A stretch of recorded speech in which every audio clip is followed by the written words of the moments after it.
Hari abantu bamwe bamenyekana kubera ko babishatse, hari n'abandi bamenyekana kubera amahirwe atunguranye. Umwe mu bataratunaye bikamuhira ni umugabo wamenyekanye ku isi yose kubera filimi imwe gusa, ariko inkuru y'ubuzima bwe ikaba irenze kuri by'abantu bamubonye akina muri filime. Toma afite izina rigoye gusomwa rikunze kuvugwa nka Koma. Ni umwe mu bakinnyi ba sinema badasanzwe amateka atazibagirwa. Mu Rwanda no mu bindi bihugu byinshi bya Afurika, benshi bamumenye ku izina rya Sagatwa. Izina yahawe kubera uruhare rwe rutangaje muri filime yamugize icyamamare ku isi. Yinjiye muri sinema mu buryo budasanzwe. Ntabwo yari umukinnyi wari warize cyangwa yarateguye kuzaba icyamamare, ahubwo yatoranyijwe mu buryo bwamutunguye kugira ngo akine nk'umukinnyi w'imena muri filime yiswe The Gods Must Be Crazy. Iyo twese turayizi. Yakinnye mu 1980, yaje kumenyekana ku isi yose iyo filime. Yakinnye ari umugabo wo mu bwoko bw'Abasan baba mu butayu bwa Afurika y'Amajyepfo. Uruhare rwe rwatumye abantu benshi ku isi bamumenya, ndetse filime imuhindurira ubuzima rwose pe. Muri iyi nkuru nababwiye nagiye ngaruka ku ijambo guhirwa. Reka mbabwire ukuntu Sagatwa ageze kuri ibyo byose. Nge nitwa Ngendemana Daniel, mbahaye ikaze kuri Bonakure.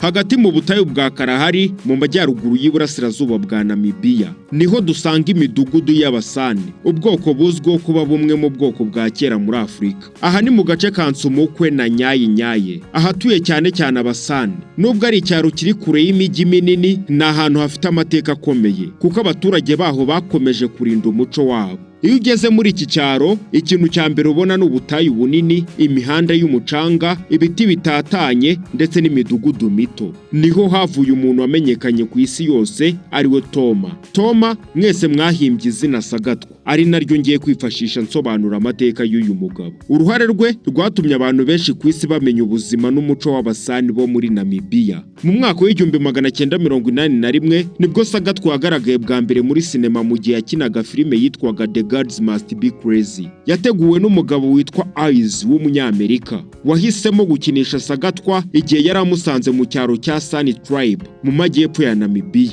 aho Sagatwa yaratuye n'umuryango we. Iyi ikaba yari ibaye inshuro ya 4 Sagatwa yari abonye umuzungu nk'uko urubuga rwa Wikipedia rubivuga, kuko mbere y'1981 Sagatwa yari amaze kubona abazungu 3 gusa. Ahubwo nibibana ngombwa nzagutegurira nkubwira amazina y'abo bazungu 3 Sagatwa yabonye. Reka twikomereze. Mu gukinira ya filime, Sagatwa ni yarazi ibyo yararimo, kuko ni yarazi amafaranga ndetse ni yarazi n'icyo amafaranga amara mu buzima, dore ko yamenya agaciro k'amafaranga yaramaze gukinishwa muri iyi filime. Yasize wateguye iyi filime amaze kumenya ko Sagatwa atazi amafaranga ndetse n'akamaro kayo, yaje kumuhemba amadolari 100,000 yonyine, kandi ari we wari umukinnyi w'imena. Sagatwa yarayakiriye kuko atarazi icyo amafaranga amazwa. Kubera uburyo yakinnye neza mu gice cya mbere The Gods Must Be Crazy, yaje kongera kugirirwa icyizere maze ahamagarirwa no gukina igice cyawo cya kabiri mu mwaka w'1990. Maze kuko nabo yari amaze kumenya agaciro k'amafaranga, abaca agera ku 200,000 by'amadolari y'Amerika.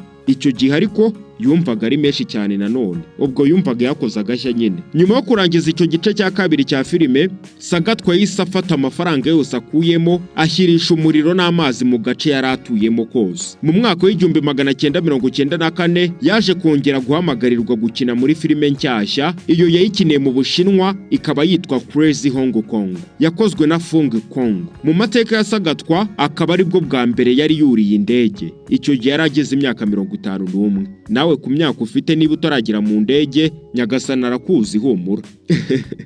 Reka twikomereze. Nyuma yo kurangiza gukina iyi filime ye ya 3, Sagatwa yabaye umukire cyane, ndetse yubaka inzu nziza cyane mu mujyi wa Windhoek muri Namibia, aho yaje kwimukira we n'umugore we n'abana be. Nubwo Sagatwa yari amaze kumenya agaciro k'amafaranga, bitewe n'uburyo atari yarize, ntiyabashaga kubara ngo arenze umubare 20. Sagatwa yabaye umukristo, ayoboka idini ry'Abadiventiste b'umunsi wa 7 muri 2, aho yabatijwe muri iri dini mu kwezi kwa Nyakanga. Sagatwa yatabarutse ari umwe mu bakire batuye muri Namibia, kuko yaratunze amafaranga arenga miliyoni 3 z'amadolari y'Amerika. Yahise ashora mu bikorwa byo guhinga ibigori n'ibishyimbo. Mu mwaka wa 2003 tariki ya 1 Nyakanga, ku myaka ya 60 y'amavuko, yaje gutoragurwa inyuma y'urugo rwe yamaje gushiramo umwuka. Kugeza na n'ubu cyamuhitanye kikaba kitaratahurwa. Uko kuntu nkubwiye urupfu rwe bitunguranye, ni nako nyine n'urupfu rwe rwatunguranye. Bivugwa ko yitabye Imana azize igituntu cy'igikatu, akaba yaritabye Imana ari guhiga inyoni. Uko niko bivugwa,